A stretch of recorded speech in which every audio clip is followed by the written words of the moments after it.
मैंने आपको शायद नए बच्चे को हमको भी बता देती हूँ, अगर नहीं पता किसी को, आपको ऑनलाइन लिंक तो अवेलेबल है कि जैसे कोई नहीं आ सकता तो you can just sit there and watch the class, समझ में आ रहा है कि नहीं, उसके बाद आप उसे नोट कर सकते हो, राइट। क्लास को इन ऑल मिस मत किया करो, ये सोचकर कि क्लास अब नहीं आना या बीमार है, ठीक है, तबीयत बहुत खराब है तो नहीं आओ, सर्दी जुकाम में क्लास को मिस मत करना। कृषा, अंबिका है तो आना है, आश्वी, अर्जुन नहीं आया, करो उसको सॉल्व, देख के रहे हो। हरगुन की नहीं आई, गुरशान, आरुष, तन्मय, माहिन, तरन, श्रेष्ठ कल के नहीं आए थे, दिव्या, हर्षित, सक्षम नहीं आ रहा, क्या हो गया, वंशिका इज ऑल्सो। चलो इस क्वेश्चन को सॉल्व करो। सो आई हैव हरगुन, आपके पेपर्स तो हो ही गया तो ना आने का रीजन ऐसा तो नहीं है। अर्जुन, देन यू हैव सक्षम,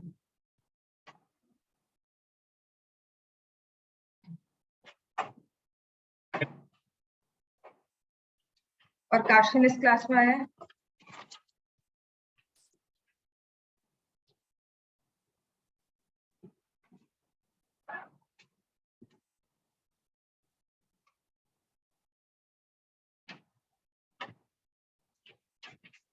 लेट क्यों हो गया? हाँ, क्या हो गया तबीयत को? सर दर्द हो रहा है, ऊपर से मेरे सामने पे भी बैठे हो गए, मैं सिर खाऊंगी।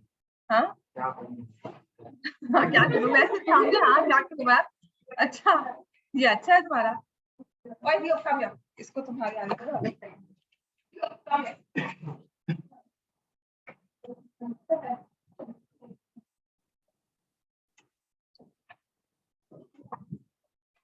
चलो ये वाला क्वेश्चन आपने सॉल्व करना है।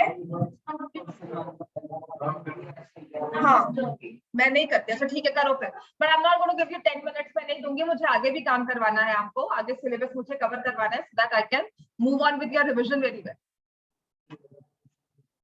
क्वाड्रेटिक आपके एग्जाम्स में आएगा, है ना? और कौन सा चैप्टर कह रहे थे? चैप्टर 7, एक तो उसमें स्टैटिस्टिक्स का था, और उसके अलावा कोई और?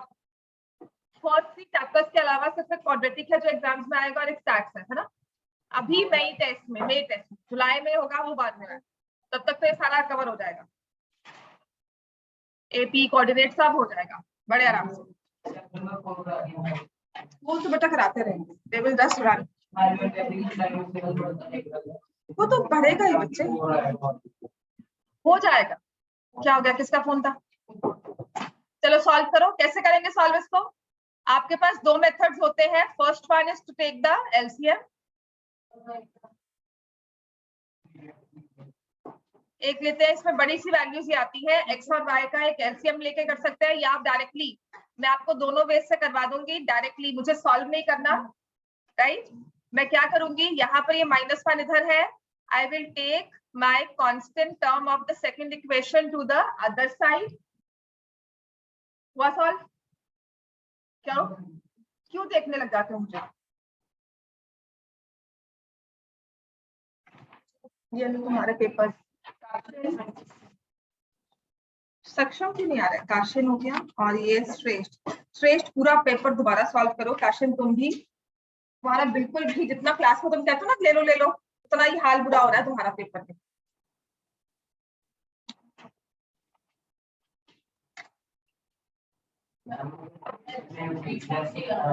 हाँ, एक्सेस और वाई कितना आ रहा है? हो गया सॉल्व? किससे नहीं हुआ? किनसे नहीं हुआ? माहिन, हर्षित, दिव्या, हो गया सॉल्व? Very good.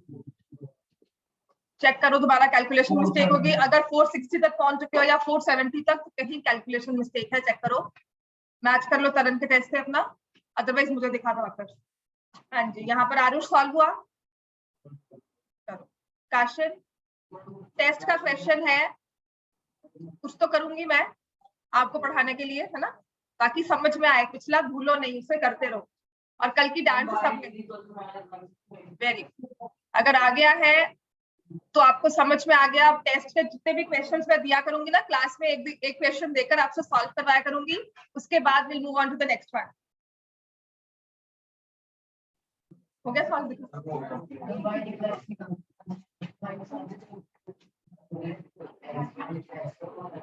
हाँ जी हाँ जी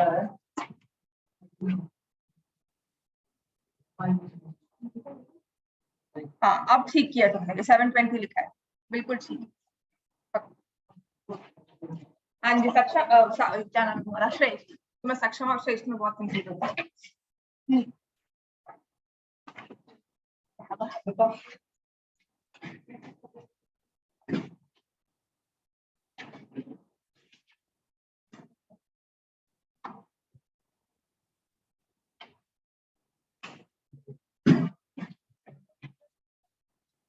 हो गया सॉल्व ये? चलो, हमने स्टार्ट किया था सक्षम का कॉल क्यों?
आप अब यहाँ तक आ गए हो ना? आपने देखो, किसी ने तो डायरेक्टली सॉल्व किया, अगर एलसीएम आपने लिया है, मोस्टली आपने एलसीएम लिया है कितना?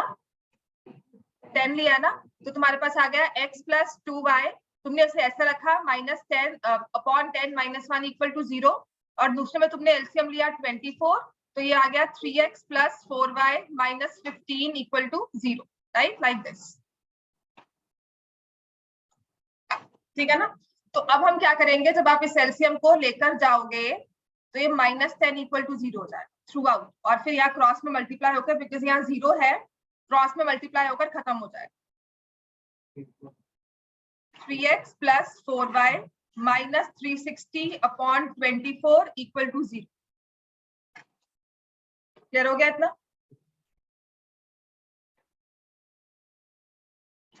अब इसको सॉल्व करना है, ये आपका एलसीएम खत्म हो जाएगा तो जाके क्रॉस में मल्टीप्लाई जब होगा, सबसे सॉल्व हो गया ये क्वेश्चन। हाँ जी, श्रेष्ठ रह गए हो। x प्लस, हाँ जी ये देखो, x plus 2y minus 10। Aarush हो गया सॉल्व ये? अब तो कोई प्रॉब्लम नहीं है सबको? किसी को कोई प्रॉब्लम, कुछ नहीं समझ में आ रहा होगा तो इसको आप 3 से मल्टीप्लाई करोगे, 3x plus 6y minus 30 equal to 0। अच्छा, अब मैं पता क्या करती, यूजुअल, अभी जब मेरे था कि मैं आपको इसको विदाउट एलसीएम लेकर सॉल्व करना सिखाऊंगी, पर मैं पंगा नहीं ले रही हूँ, जो समझ में आ गया उसे करो।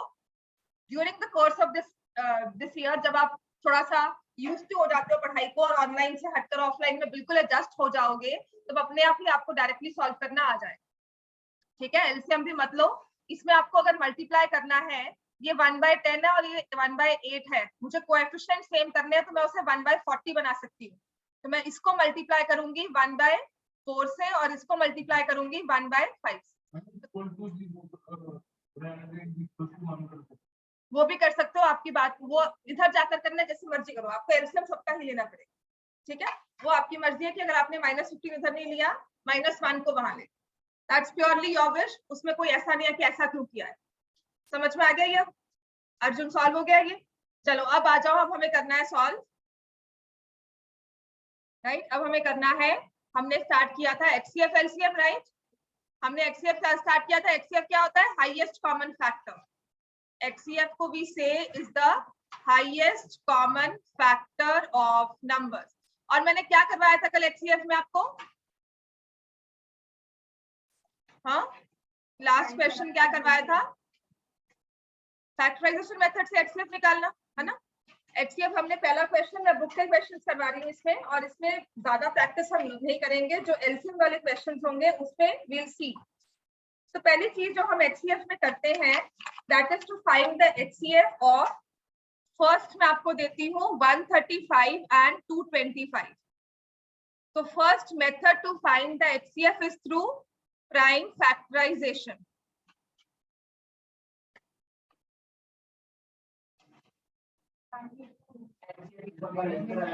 HCF इज 40। सबको समझ में आ गया था? ठीक है। अच्छा, अब सेकंड में आपको देती हूँ, लेट मी से, ये वाला नंबर है 196 एंड 3822। आपकी बुक के क्वेश्चन है ये, इनका हमें HCF निकालना है। निकालो। प्राइम फैक्टराइजेशन भी कर सकते हैं, लेकिन एक और मेथड होता है जिसे हम कहते हैं बाय लॉन्ग डिविजन मेथड। हाँ नहीं, लिमा अलग होता है, मतलब उसको लिखना होता है प्रॉपर। अगर इफ हम लॉन्ग डिविजन है, वो एक हमारा सॉल्विंग का वे है। जैसे स्क्वायर रूट चाहे 8 में की थी, लेकिन उसे हम आगे भी यूज करते हैं to find the square roots of certain numbers in calculations. ठीक हो गया? लेमा होता है जब हमें लिखना हो या उसे यूज करके प्रूव करना हो चीजों। नहीं नहीं नहीं नहीं, डिवाइड, लॉन्ग डिविजन मेथड। हाँ, मैं सिर्फ आपको करना सिखा रही हूँ और कुछ नहीं। जैसे आप मुझे कहते हो ना मैम क्रॉस स्क्वायर रूट लेना सिखा दो, वो सिर्फ आपको एक बार रिवाइज करवा रही हूँ कि आपको निकालना कैसे है। ये किया होगा आपने कभी ना कभी, 6th में ये मेथड आया होगा, to find the square HCF using long division method. इसे करते कैसे हैं? आपने 1938220 को 196 से डिवाइड किया, तो 196 इंटू 2 कितना होगा? 392।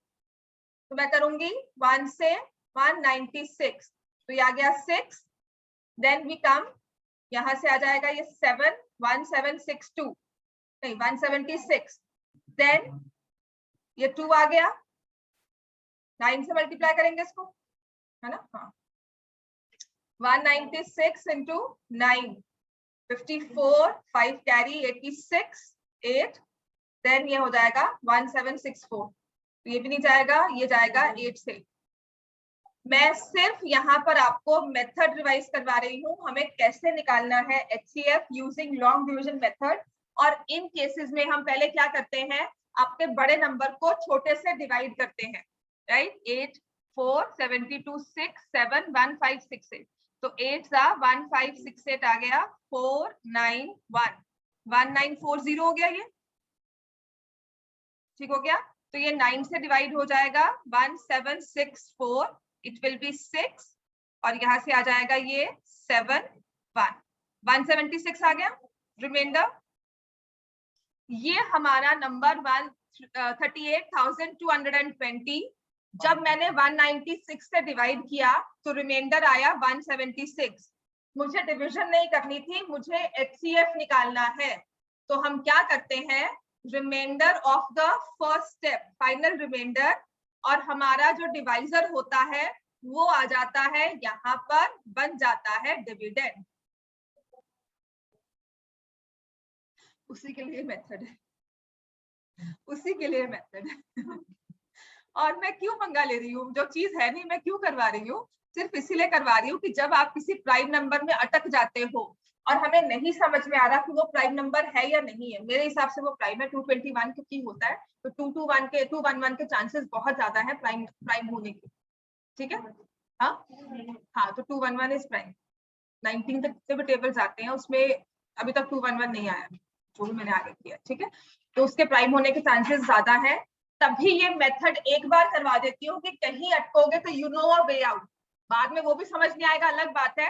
20 देन विल से 28 जा 160, तो 16 आया, 16 को 20 से डिवाइड किया, 16 1 जा 16, रिमाइंडर इज 4। यहाँ लिया हमने 16, 4 जा 16। तो हमारा HCF जिस स्टेप में रिमाइंडर 0 आ जाता है उस स्टेप का डिवाइजर जो है वो बन जाता है HCF। समझ में आ गया हमें? ये मेथड समझ में आया? हम क्या करने की कोशिश कर रहे हैं? ये तभी होता है when in prime factorisation you are struck on some number, आपको नहीं समझ में आ रहा उसको फैक्टराइज कैसे करना है। वो नंबर बड़ा है, उसको आप चेक भी कर नहीं पा रहे हो कि वो प्राइम है या नहीं है। तो ऐसे केस में हम क्या करते हैं? ऐसे केस में हम ये मेथड यूज कर सकते हैं। अटके हुए हो तो कहीं ना कहीं तो पहुंच जाओगे, right? This is not that difficult. Division इतनी मुश्किल नहीं है, इतने बड़े नंबर्स नहीं होंगे। This is just a way out. एक सिचुएशन में से निकलने के लिए आपके पास एक मेथड है, ठीक है? समझ में आ गया? HCF 4 है। चलो मैंने आपको नंबर्स दिए थे, अभी दो चीजें देखी थी आपने, 135 और 225 का HCF क्या था? 45। इन दोनों का HCF क्या है? 4। थर्ड एक ले लो, आपको दिया हुआ है 867 एंड 255, इनका HCF निकाल। 867 एंड 255 जैसे मर्जी निकालो, वो आपकी मर्जी है। होता क्या है?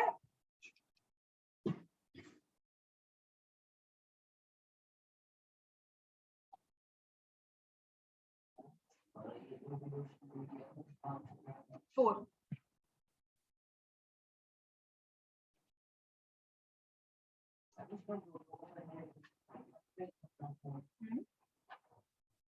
जैसे मर्जी कर लो, प्राइम फैक्टराइज भी कर सकते हो, ये आपको एज सच आपके सिलेबस में नहीं है। पर 7 थोड़ी ना आएगा कॉमन, इसका HCF 4 ही आएगा। अब इसी चीज के लिए मैंने आपको वो करवाया था। अगर आप 196 को फैक्टराइज भी करते हो, ये देखो मैं डायरेक्टली 4 से करती हूँ। 4 9 जा 36, 2 2, तो 5 जा 22, 22 5, फिर 25, ये आ गया। 4 इंटू 5 से करूंगी तो आ जाएगा 1911, ये आएगा। 12 आ गया। 4 into 5 into 3 into 6, 637, again not divisible. Hello,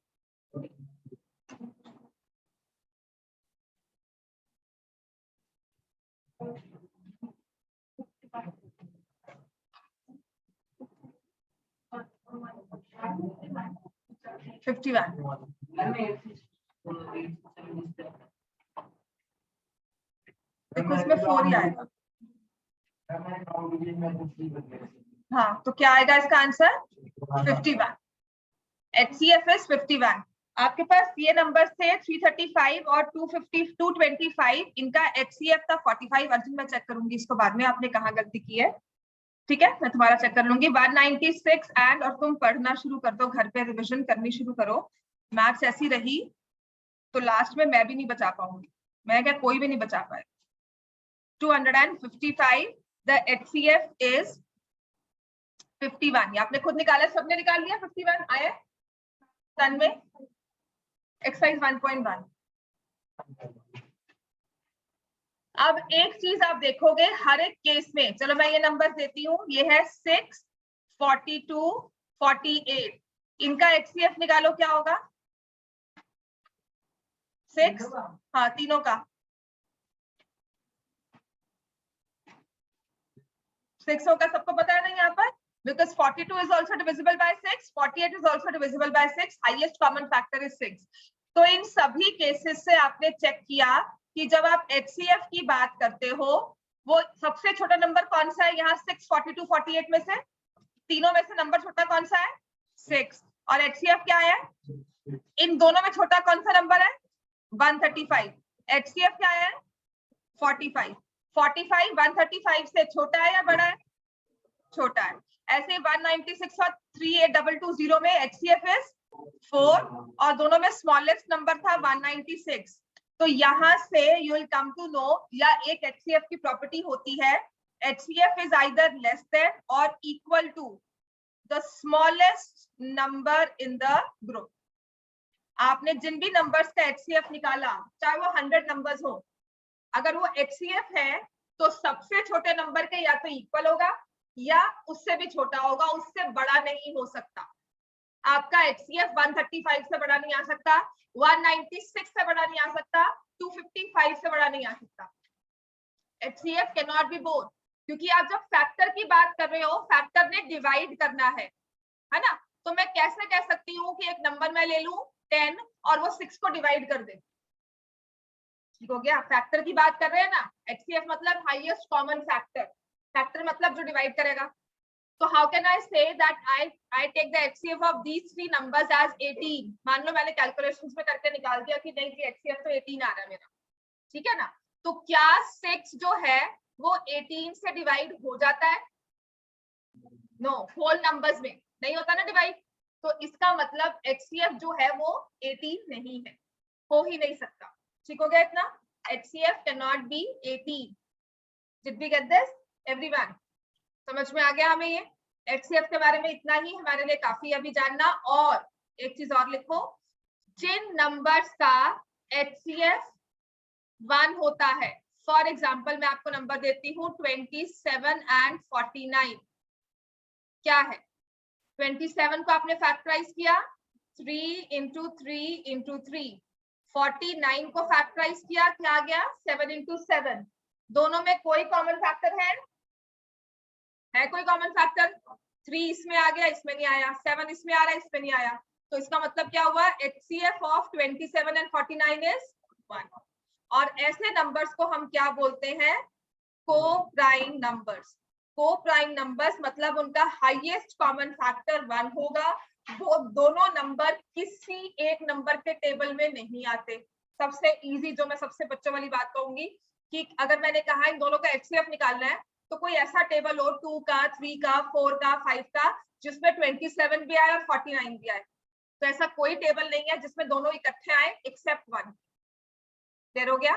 तो जब दो नंबर्स किसी एक टेबल में नहीं आते, किसी एक नंबर के टेबल में, तो इसका मतलब वो हमारे नंबर्स क्या है, को प्राइम नंबर्स। उनका HCF क्या होता है 1, उनमें कोई भी फैक्टर कॉमन नहीं है। तो क्लियर हो गया?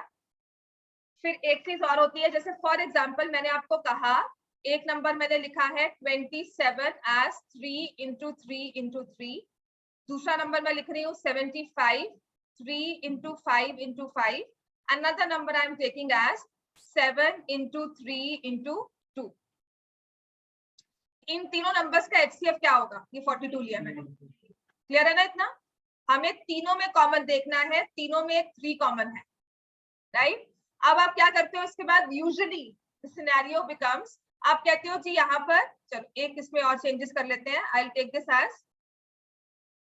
Number 1, number 2, number 3, this is as 5, यहाँ पर है 7। क्लियर हो गया? अब क्या HCF होगा 3 अगेन, क्योंकि हमें तीनों में कॉमन लेना है। सिनेरियो क्या हो जाता है कभी कभी, लाइक वी गेट कंफ्यूज्ड कि देखो ये वाला 5 और ये 5 यहाँ पर है, लेकिन यार तीसरे में तो नहीं है ना, ये 7 भी इसके पास है, इसके पास भी 7 है, पर इसके पास तो नहीं है। तो तीनों के लिए HCF निकालना है हमें, 2 का HCF नहीं निकालना। क्लियर हो गया? HCF जब हम निकालते हैं, हमें 3 नंबर्स का काम है, तो तीनों से डिवाइड, जो तीनों को डिवाइड करेगा उस वाले नंबर को ढूंढेगा। क्लियर हो गया इतना? और एक कॉन्सेप्ट जो हमें हमेशा याद रखना है, आप इसे लिख लो, HCF is that number that will divide the given numbers exactly। Divide करेगा वो नंबर्स को, वो उन नंबर्स का फैक्टर होगा। डिवाइड करने वाला नंबर जब भी ढूंढना है तो हमें HCF निकालना है। क्वेश्चन कभी कभी आते हैं HCF LCM तो समझ नहीं आता कि HCF निकालेंगे या LCM, तो आपको पूछना है कि मुझे नंबर कौन सा निकालना है, छोटा या बड़ा, ठीक है। फिर मैं सोचूंगी मुझे नंबर क्या निकालना है, तो डिवाइड करता है या डिवाइड हो जाएगा। पूछा क्या हुआ, दैट विल डिवाइड और दैट गेट डिवाइडेड। क्लियर हो गया?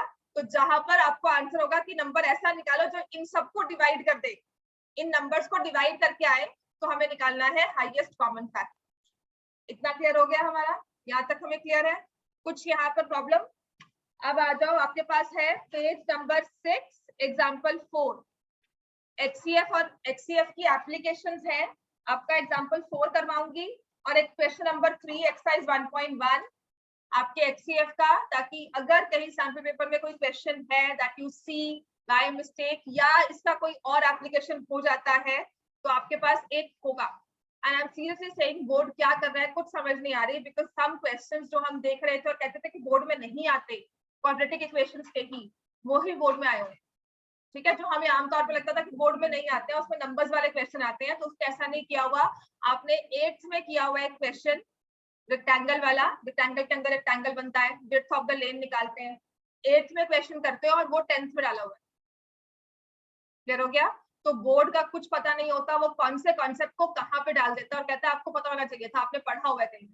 तो HCF में इसलिए रिवाइज करवा रही हूँ क्योंकि हमने पहले किया हुआ है, पहले की क्लासेस में किया हुआ है। उसने सिर्फ यूक्लिड्स का डिवीजन लेमा डिलीट किया है, उसने ये नहीं कहा कि आपने HCF निकालने वाला क्वेश्चन नहीं करना, कोई HCF will not come, questions on HCF will not come, right? और कल बोर्ड के पेपर में आ गया, अगर आ गया तो क्या करोगे? हम कुछ नहीं कर सकते, गलत करके आओगे छोड़कर आओगे, ग्रेस मिलेंगे वो बात की बात होती है, डिस्कशंस वो बात की बात होती है, मिलता है या नहीं मिलता। इतना क्लियर हो गया? तो अपने कॉन्सेप्ट वाइज सीख लो होता क्या है। हाँ, डिविजन लेमा बिल्कुल नहीं आएगा, उसको मैं तब करवाऊं तब आप बोल सकते हो कि मैम क्यों करवा रही हो, टाइम वेस्ट। ये आपका सिर्फ एक छोटा सा कॉन्सेप्ट है जो मैं आगे कभी नहीं छेड़ने वाली, और आपने अगर किया होगा, आपको कुछ आता होगा, कहीं कोई क्वेश्चन दिख गया तो आप कर सकते हो, करो इसको। और इसमें जो एक कोप्राइम वाली चीज है ना, ये हम चीज यूज करेंगे इरैशनल प्रूफ करने में, तब आप मुझसे पूछोगे नहीं मैम कोप्राइम क्या होते हैं। क्लियर हो गया? कोप्राइम वाली चीज बहुत जरूरी है, आपको जब प्रूफ करना है इरैशनैलिटी का तो उसमें ये चीज बहुत ज्यादा यूज होगी। क्वेश्चन नंबर 4 कहता है स्वीट सेलर हैज 420 काजू बर्फीज एंड 130 बादाम बर्फी। तो ये दो तरह की स्वीट्स हमारे पास हैं, एक काजू की बर्फी है, एक बादाम की बर्फी। तो उसने स्टैक करके रखना है इन बर्फीज को। स्टैक करना होता है एक के ऊपर एक लगाना है। स्टैक करने का मतलब यही है कि if you have placed one barfi here, आपको एक के ऊपर एक रखनी है, लाइक दिस। स्टैक ऐसे ही हुआ कि एक छोटी सी बर्फी ऐसा रखी है, ये पीस है, तो इसके ऊपर आप दूसरा एडजस्ट करो। यही होता है कि कुछ और होता है? You keep one over the other, जैसे मैंने यहाँ पे बुक्स को स्टैक किया हुआ है, यही होता है ना, राइट? तो उसने कहा she wants to stack them in a way that each stack has the same number. ठीक है, तो एक तरफ आएगी यहाँ पर I will keep stack of kaju barfis and बादाम बर्फीज।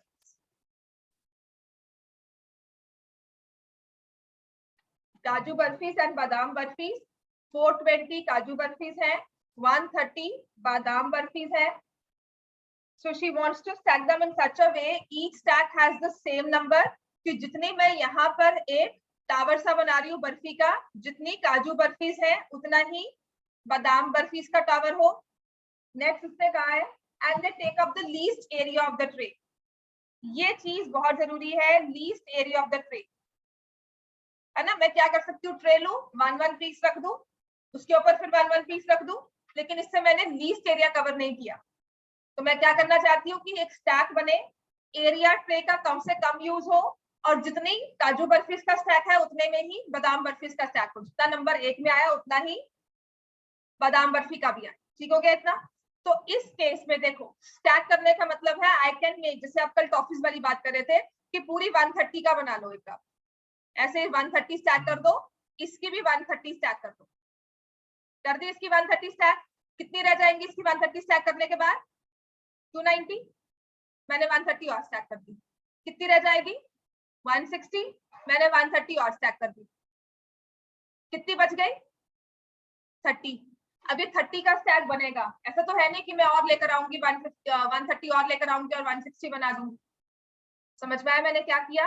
आपने कहा 420 और 130 में I keep a stack of 130 barfis in one. मैंने टावर बनाया और 130 ऐसे लगा दी। ठीक है, ये तो लग गई 130 की 130 पूरी बन गई। अब उसके बाद क्या करना है? 420 130 लगाया, कितना बच गया मेरे पास 290। इस 290 में से मैंने 130 का टावर बना दिया, फिर कितना बचा मेरे पास 160। अब मैंने फिर 130 का लगाया और फिर कितना बच गया 30। अब जो लास्ट टावर होगा वो कितने का हो जाएगा 30। So my condition that each stack has the same number of barfis नहीं फुलफिल हुआ। समझ में आ गया? तो now I have to look for a number which is less than 130 and that will divide number 130 से छोटा हो और डिवाइड करे 130 और 420 को। तो इसमें हमें निकालना है HCF of 130 and 420 that will be कितना होगा 10।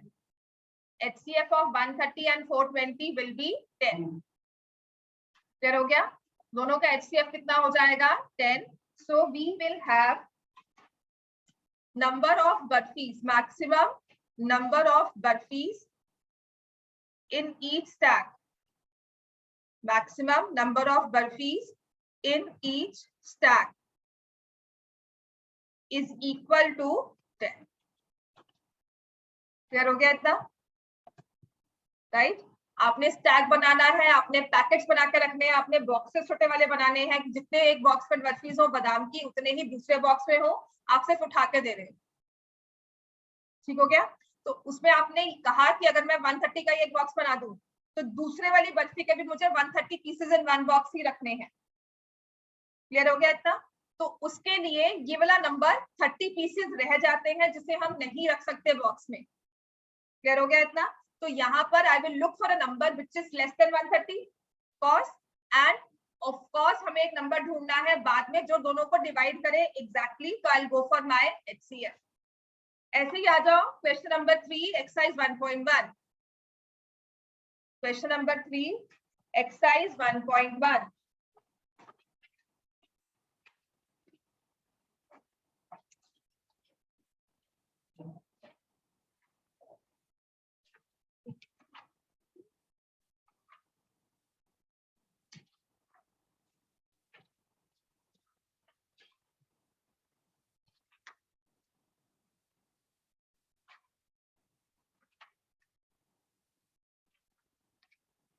इसमें दिया है an army contingent of 616 members is to march behind an army band of 32 members in a parade. The two groups are to march in the same number of columns. उनके number of columns same होने चाहिए. What is the maximum number of columns in which they can march? Columns क्या होते हैं? Horizontal, vertical. Horizontal. हाँ जी, columns क्या होते हैं? हॉरिजॉन्टल या वर्टिकल? वर्टिकल। ठीक है, आपके पास है 32 army band members. Band members जो है वो है 32 और 616 है हमारे पास कंटिंजेंट के मेंबर्स।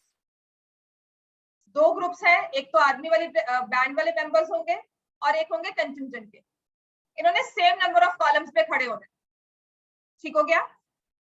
जितने कॉलम्स बैंड मेंबर्स के होंगे उतने ही कॉलम्स आर्मी मेंबर्स के होंगे। ठीक है, तो हमारा वेरिएबल क्या हो गया? Number of members in one column. अगर मेरे बैंड वालों का एक कॉलम है, 32 के 32 मैंने खड़े कर दिए, तो यहाँ पे इस वाले मेंबर्स का भी, इस वाले का भी सिर्फ मैं एक कॉलम ही बनाऊंगी। क्लियर हो गया इतना? समझ में आ गया हमें कि नहीं? They have to march in same number of columns. So I will look for a number जो 32 को भी डिवाइड कर सके और 616 को भी डिवाइड कर सके। तो मैं क्या लूंगी? HCF of 32 and 616। फाइंड करो।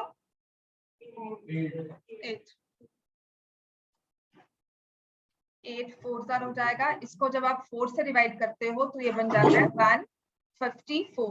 154 is again divisible by 277 हो गया। तो यहाँ से 8 into 2 into 2, sorry 4 into 2 into 2। ठीक है, तो ये मेरे पास है 8 into 4 already. So this is the X। Number of columns in which they can March is 8। यहाँ पर मैं इसके 8 कॉलम्स बनाऊंगी और यहाँ पर भी 8 के कॉलम्स बने। क्लियर हो गया? इनको 8 कॉलम्स बना देंगे इनके, ऐसे ही यहाँ पर भी इनके 8 कॉलम्स बना, बस यहाँ पे 4 मेंबर्स ईच आएंगे। यहाँ पर कितने मेंबर्स आएंगे? 77 मेंबर्स इन ईच कॉलम। समझ में आ गया? कॉलम्स को बना रहे हो, मेंबर्स नहीं बना रहे। तो अगर आपने 32 को 8 कॉलम्स में डिस्ट्रीब्यूट किया तो हर एक कॉलम में 4-4 बंदे खड़े होंगे। ऐसे ही 616 को आपने 8 कॉलम्स में डिस्ट्रीब्यूट कर दिया, 8 प्लेसेस मार्क कर दी, तो हर एक ग्रुप में, हर एक लाइन में, हर एक जो हमारा कॉलम है उसमें 77 मेंबर्स होंगे। इतना क्लियर हो गया? समझ में आ गया HCF जितना भी मैंने समझाया? इसके बाद जो हमारे पास अब इंपॉर्टेंट चीज आती है, लिखो उसे, that is fundamental theorem of arithmetic. ये है हमारी फंडामेंटल थ्योरम ऑफ अरिथमेटिक। अब ये थ्योरम क्या कहती है? ठीक है,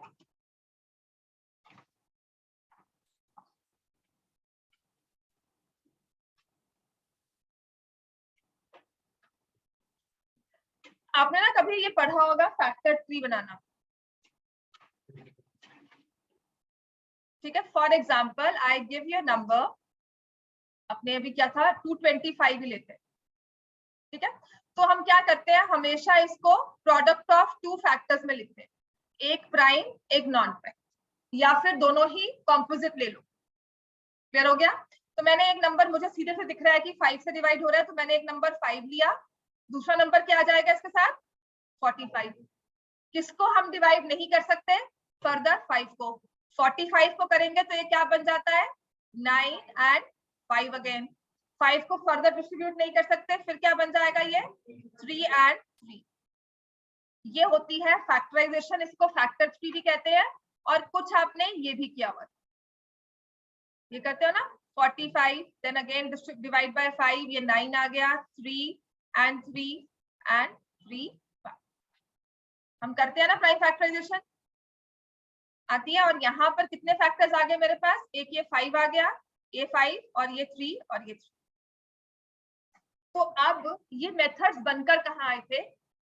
फंडामेंटल थ्योरम ऑफ अरिथमेटिक पहले आई थी, उसने क्या कहा, मतलब जिसने भी ये नंबर्स को फैक्टराइज किया और उनके साथ एक प्रॉपर्टी सब में देखी क्या होती है कि जब भी आप किसी नंबर को फैक्टराइज करते हो तो उसमें प्राइम फैक्टर्स का कुछ कॉम्बिनेशन होता है हमेशा। ठीक है, it says every composite number can be expressed as product of primes. Every composite number can be expressed as product of primes. 225 है, प्रोडक्ट ऑफ प्राइम क्या होगा? 3 into 3 into 5 into 5। Prime numbers का मैंने प्रोडक्ट बनाकर इनको express कर दिया। ठीक हो गया? And this factorisation is unique.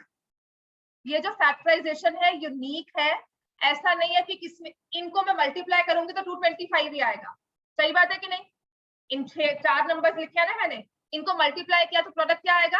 225। 226 आ सकता है, 230 आ जाए, 245 आ जाए, हो सकता है ऐसा। तो फंडामेंटल थ्योरम ऑफ अरिथमेटिक क्या कहती है कि कभी भी किसी कॉम्पोजिट नंबर को आप फैक्टराइज करोगे ना तो आपके पास उसके प्राइम फैक्टर्स आ जाएंगे। और ये प्राइम फैक्टर्स जो होते हैं ना, ये फैक्टराइजेशन जो होती है ये यूनिक होती है। ऐसा नहीं है कि किसी और नंबर की फैक्टराइजेशन में भी 3 स्क्वायर और 5 स्क्वायर आए। 3 स्क्वायर 5 स्क्वायर एक नंबर 225 के साथ ही आएगा। हाँ, अब आप ये कहो कि मैम 225 का ये भी तो बन सकता है। हाँ, बिल्कुल बन सकता है। I am not talking of the order in which they occur, है ना। आपको सिखाया क्या था? पहले 3 से डिवाइड करते हैं, पहले 2 से चेक करो, फिर 3 से चेक करो, फिर 4, फिर 5 से चेक करो, फिर 7 से चेक करो। यही सिखाया ना, पहले डायरेक्टली 5 से स्टार्ट किया। तो वो भी सही है, आप 3 से करते हो वो भी सही है। तो हम किसकी बात नहीं कर रहे? ऑर्डर की बात नहीं कर रहे। हम ये कह रहे हैं कि 3 2 बार आएगा, 5 2 बार आएगा, जिस मर्जी ऑर्डर में लिख, आप ऐसे भी लिख सकते हो। क्लियर हो गया? तो अब ये स्टेटमेंट पढ़ो, उसने क्या लिखा हुआ है। पेज नंबर 11, नहीं, page number 8 of your book, page number 8 of your book, which says fundamental theorem of arithmetic, theorem 1.2। Book निकालो,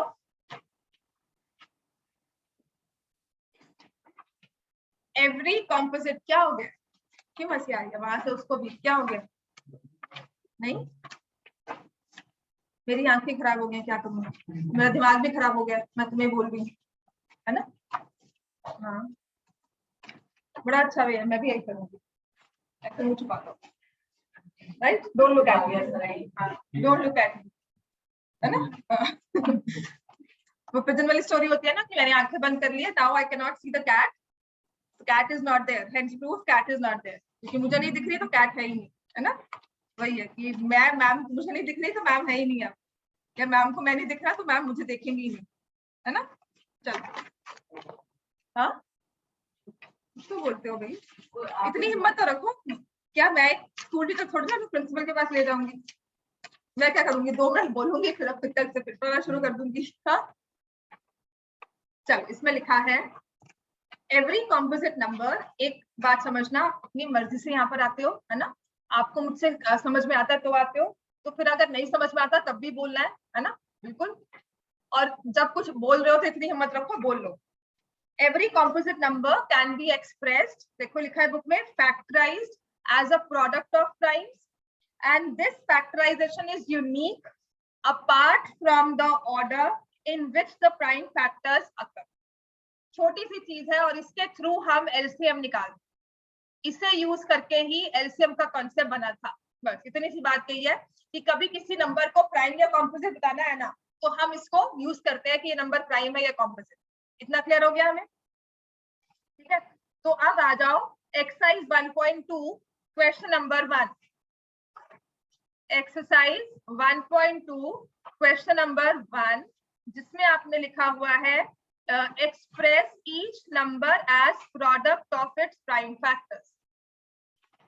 ये तो कर सकते हो, 4 क्वेश्चन, इसके 5 पार्ट्स हैं, होमवर्क मैंने दे रही है, यही कर लो, बहुत नींद आ रही है ना। हाँ सबको, सब ऐसे शांत से बैठे हैं कि पता नहीं, मुझे लगता है मैं यहाँ क्यों बोल रही हूँ, देखो सीधे ला रहे है ना। हाँ। चलो करो सॉल्व, इसकी नहीं नींद खुलने वाली, इसको आता है ना, जब इसको आता है तो इसको फिर नींद आएगी। और ये टॉपिक ही ऐसा है जो समझ नहीं आता, जब मैं क्वेश्चन करवाऊंगी तो समझ नहीं आएगा, जब मैं थ्योरी बोलूंगी तो लगेगा अभी बोल रहे हो, क्यों ऐसा, ठीक तो है, एक्सएम में तो निकालना है, एक्सएम में तो निकालना है।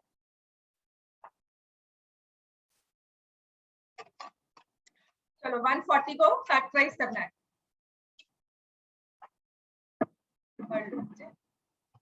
करो भाई इसको, ये देखो 2 * 70 है ना। आप थोड़े बड़े हो गए हो तो ऐसे भी कर सकते हो, 140 इज इक्वल टू 14 इंटू 10, 14 क्या होता है 2 इंटू 7 और 10 क्या होता है 2 इंटू 5।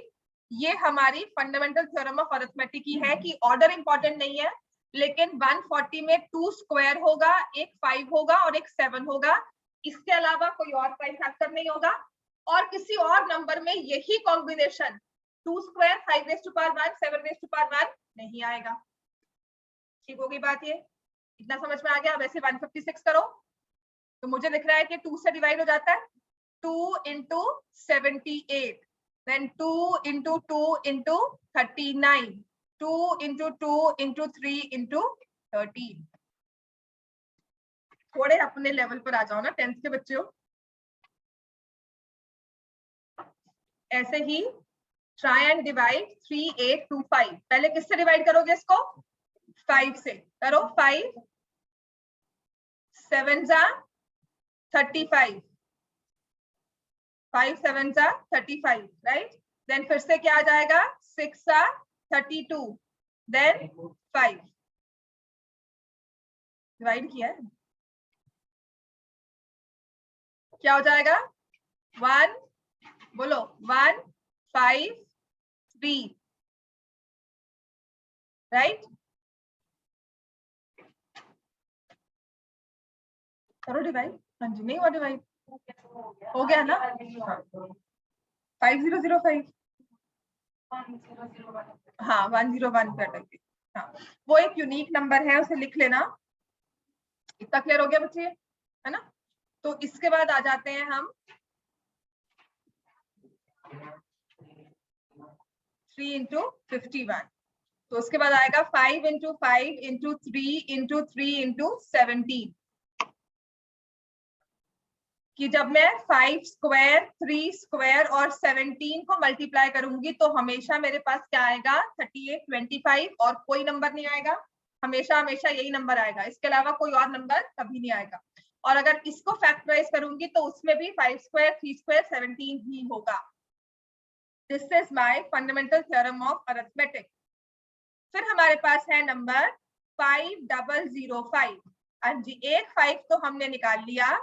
अब हमें क्या करना चाहिए, डिविजिबिलिटी टेस्ट ऑफ 11। आपने देखा ना 5 से डिवाइड हुआ ना 3 से हो रहा है, 7 से चेक किया, 7 1 7, 30, 4 28, then 21, then 7 3, तो 5 into 7 into 143, तो 143 को देखकर कुछ याद आता है 11, तो 11 into 13, तो 1001 की ये फैक्टराइजेशन है जो आप याद करोगे। इस चीज को याद कर लो, बिकॉज 1001 इज डिविजिबल बाय 7 11 13।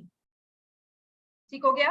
ऐसी एक नंबर होता है 37 into 3 करोगे ना कितना आएगा, ये सिर्फ ऐसी एक कैलकुलेशन बेसिस पे सिखा रही हूँ।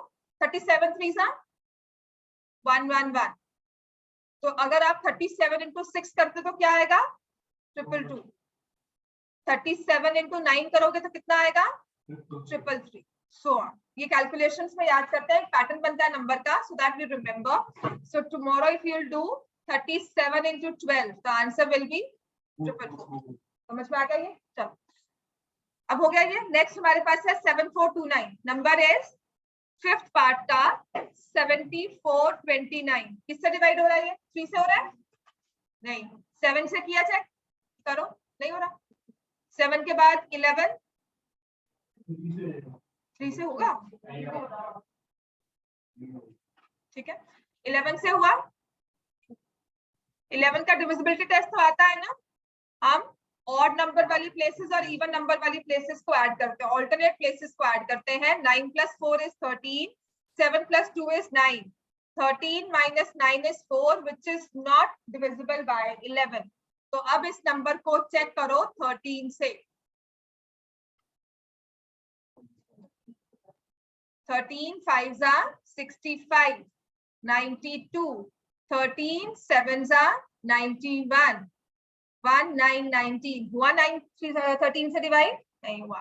अब ऐसे ही इसको किससे चेक करोगे 17 से। इसका कोई और वे नहीं है बच्चे। प्राइम नंबर्स का डिविजिबिलिटी टेस्ट कोई एक ऐसा फॉर्मूला नहीं है जिससे हम प्राइम नंबर्स को निकाल पाएंगे। लिस्ट ऑफ प्राइम नंबर्स मतलब इनपुट किया, लिस्ट ऑफ प्राइम नंबर्स आ जाएगी, ठीक है। अभी तक तो नहीं आया है, बाकी अगर आप आगे जाकर निकालो तो हो सकता है ना। रिसर्च करो जब 17 से। बस मेरा यही जिंदगी में मेरा काम रह गया, ठीक है ना। फिर तुम सबको छोड़ना पड़ेगा, क्लासेस छोड़नी पड़ेगी, सब मतलब सब कुछ छोड़ दो। दैट इज व्हाट वी से। जब रिसर्च करते हो तो कुछ नहीं होता और कुछ नहीं कर सकते। Your mind travels in this direction only, है ना। अभी नहीं। 17 3 51 आ गया। 17 7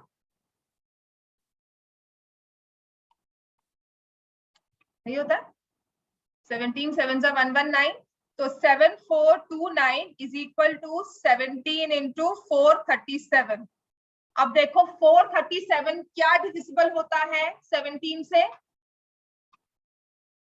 नहीं, पता नहीं लगता ना। 19 से करो चेक, क्योंकि अगर ये नंबर 3 7 11 हाँ 23 into 19, इतनी जोर से ऐसे बोल रहे जिस तरह कितना बोझ उठा लिया हो तुमने, है ना। इतना बोझ उठा लिया होगा कि हाय बस थक गए। हाँ 437 को आप अब चेक करोगे 19 से। ये सब काम ना छोड़ चुके हो करना, इसीलिए आपको ये टायरसम लगता है कि ये क्या आ गया हमारा, ठीक है। तो कुछ नहीं है, दिस इज 17 into 19 into 23। मुझे लगता नहीं है 6th के बाद कभी HCF LCM पढ़ा होगा। 6th में तो है, मुझे पता है। क्यों? मेरा क्वेश्चन आया था कि HCF से कम है या HCF से? तो वही होता है। तो यहाँ पर भी होगा, HCF से करो, आप LCM से ही करके आओगे, है ना। LCM दिया होगा, फिर कहोगे क्या निकालना है, समझ नहीं आ रहा। इतना क्लियर हो गया हमें। तो अब आते हैं 6th, ये हमारा HCF हो गया। सेकंड क्वेश्चन इसका करो ट्राई।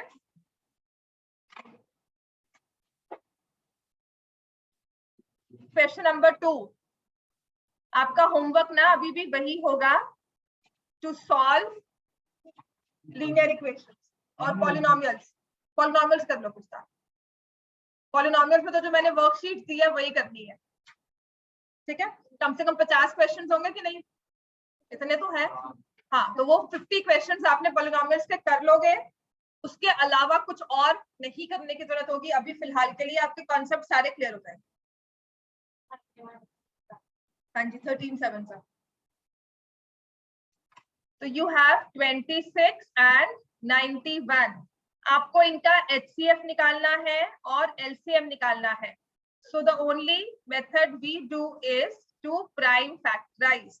अब देखो ना, अगर आपको HCF LCM निकालना होता है, जगह देखो, अब जैसे कहा ना 91 था, क्या होता है, मैं आपको इसका रूल बताती हूँ कैसे निकाल सकते हो। दोनों में से एक नंबर इजी वाला कौन सा है, 26। क्यों, क्योंकि वो क्या है, इवन। इवन नंबर किससे डिविजिबल होता है, 2 से।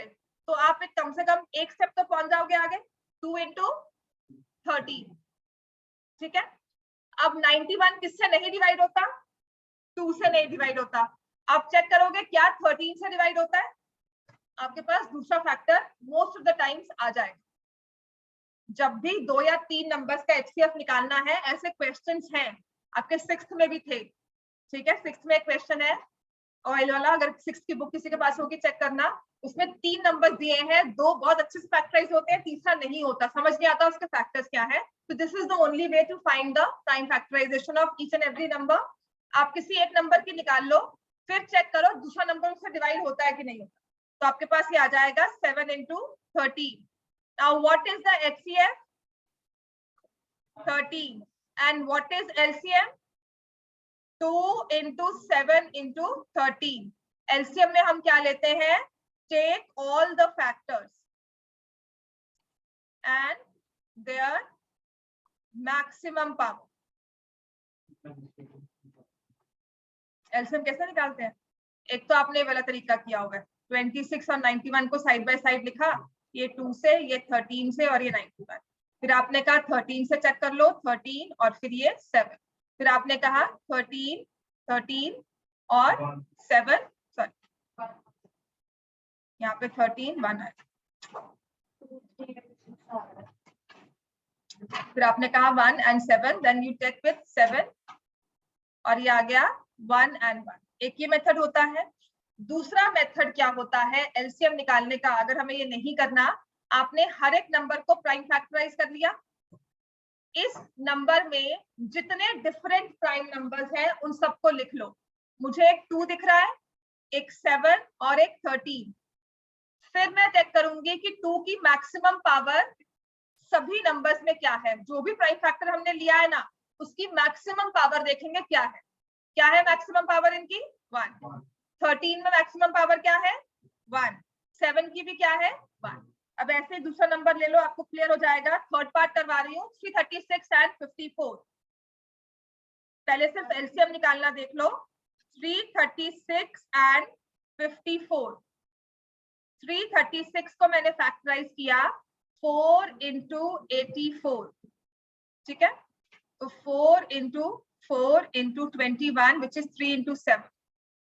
तो अगर इसके अलावा कुछ और आंसर है तो मुझे बता दो, am I right? अगर मैंने इसे ऐसे फैक्टराइज किया है, ये होता है 9 6, so 3 cube into 2। 336 को फैक्टराइज किया 2 raised to power 4 into 3 into 7। 54 को फैक्टराइज किया 3 क्यूब into 2, ठीक है। अब आते हैं इनका LCM कैसे निकालना है। अच्छा पहले बताओ इनका HCF कैसे निकालेंगे। How we will find the HCF। HCF क्या होगा, कॉमन क्या है, 2 into 3, समझ में आ गया। एक 2 और एक 3 कॉमन है, HCF हो गया 6। अब निकालना है LCM। तो HCF में हम क्या करते हैं, common factor and their minimum power. HCF में लिख लो, जब आपको प्राइम फैक्टराइजेशन दी हो ना, common factors and their minimum power, common factors and their minimum power, ठीक है ना। कॉमन तो 2 raised to power 4 मतलब 2 है, लेकिन 2 की मिनिमम पावर क्या है दोनों में? 1। 4 और 1 में 1 सबसे छोटी है। 3 भी कॉमन है, लेकिन एक में 3 raised to power 1 है, दूसरे में 3 क्यूब है, तो छोटा कौन सा हो गया? 3 raised to power 1। तो मेरा HCF क्या आ गया? 2 into 3 6। अब निकालना है LCM। तो LCM के केस में हम क्या करते हैं? LCM के केस में हम क्या करेंगे? I'll take all the factors। कौन से दिख रहे हैं? एक 2 दिख रहा है, एक 3 दिख रहा है और एक 7, ठीक है। 2 की यहाँ पे पावर क्या है? यहाँ क्या है? बड़ी कौन सी पावर है? 4 लिख दिया। 3 की यहाँ पे पावर क्या है? यहाँ क्या है? 3, तो मैंने यहाँ लिख दिया। 7 एक में ही है, उसकी पावर 1 है। This is my LCM। Clear हो गया? चलो